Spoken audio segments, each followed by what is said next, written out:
I'm going to talk about my own birth experience. My first birth was pretty tough. I was 30 years old. I'm quite a positive person, so I was like, yeah, I'm geared up for this, I'm gonna be fine and everything. But I had bleeding throughout my pregnancy. I was told to rest, so I gave up things that I did a lot, like tennis. I played tennis and things. I gave all that up. So I got quite unfit, I think. And I got preeclampsia. My baby was breech. I had to have a cesarean at 32 weeks because my blood pressure was going too high, and I was just quite poorly.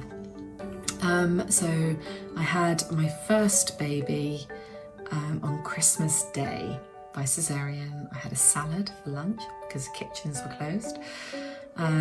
But I was also assaulted by one of the midwives afterwards. My breasts were really engorged. They actually ripped up sheets and bound me with the sheets. It was a pretty horrendous experience, and it's 19 years ago, remember, a pretty horrendous experience.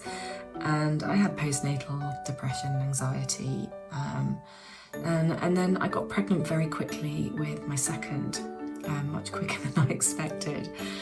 And I kind of was a bit lost. I didn't know what to do, and then I stumbled across hypnobirthing, and it was not where it is now. There was a book. There were a few CDs by hypnotherapists around for hypnosis for birth, but that was really it. And I was pretty desperate. I would have tried anything not to go through what I went through before. And hypnosis was not something I would have done before. I was a bit apprehensive. I just never have gone to a hypnotherapist. It seemed really kind of out there. I didn't really understand it. But I listened to my tracks every night, and I loved my tracks. I loved them. I couldn't find a course. So I read the book and I listened to the tracks, and that was it, really. And then I slept really well, very unlike my first birth. So that was the first change. And I was a lot more chilled out. I had a very high pressure job before, and I like to be busy and active mentally and physically. And I thrived on stress, and I'd say that was a huge part of me that changed while I was doing the hypnobirthing. It became a lot calmer. And when I went, my waters broke at 32 weeks. It was 1 o'clock in the morning, and I just was really relaxed about it. I could still feel the regular movement, and I just thought, I'll let my husband sleep it off because it's going to be pretty full on with 2 children and we're not really prepared. And at about 5:30 in the morning, I woke my husband up, and he was like, what do you mean you didn't wake me up? We have to go. I was like, it's okay, calm down, because I'd done the hypnobirthing. And I got to hospital, and my waters were pooling. To cut a long story short, contractions started not long after that. And the midwife said to me, describe your contractions to me, Sophie. And I said, well, when you have a really long day at work and you come home and you have a glass of wine or beer or gin and tonic, and your legs have that lovely kind of letting go feeling. It's like that. And she looked at me like I was completely mad. But that's how it felt to me. I was just really relaxed. And I was very sure that I wanted a VBAC, a vaginal birth, after a cesarean. I did not want a cesarean if I didn't have to have one. But I had meconium in my waters, which for a baby that's preterm can be a warning sign. So I agreed to have a drip to start with. If I had to go to a cesarean, then I'd reconcile myself with that. And I was put on a drip, and I had a monitor and everything. And I had my tracks, and they were CDs, and it was a bank holiday. And so there were batteries. It was a battery-operated CD player. So my poor husband and the midwives were running around the hospital trying to find enough batteries to see me through.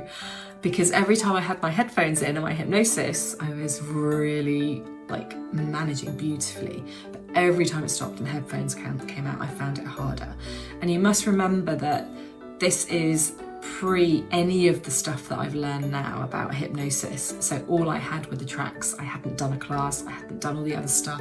I didn't really know I didn't have all the knowledge I have now about my brain and what was going on and the body and everything. So I just had the tracks and they were magic. And so I just stuck to these tracks. And the knowledge as well would have been really helpful. So I did this with the absolute basics at that point. And I had a VBAC and I was just so proud and I felt so good. And this is why I went on to train. I remember, and I get quite emotional when I talk about this. This is partly why I haven't talked about it. I remember after settling in NICU with Rory, my youngest, I went to see my eldest, and I just remember walking down the corridor and this little child running towards me, because it was only 18 months, and I was able to pick him up and spin him around. I had that energy, both mentally and physically, which I didn't have with my first birth at all. And so despite the 32 weeks, despite the intervention, I still felt like that. And that is just so powerful. It is amazing. And so the other thing that it really did for me was it really prepared me for parenthood. I found the first time really tough. And so the second time was just, I had these tools I could fall back on, and I just started training as a hypnotherapist very, very early on. I think my youngest was maybe just 8 months when I started training, and it was just blew my mind. And I was just like, how do we not know these things? Not just the hypnobirthing, but the hypnotherapy. How do we not know these things about our mind and how they work? And why is this therapy not mainstream? And so I did my training. I went on and did lots of different types of hypnosis for birth training. I did mindfulness work, which I've integrated into all of the courses and the classes and the books that I've written.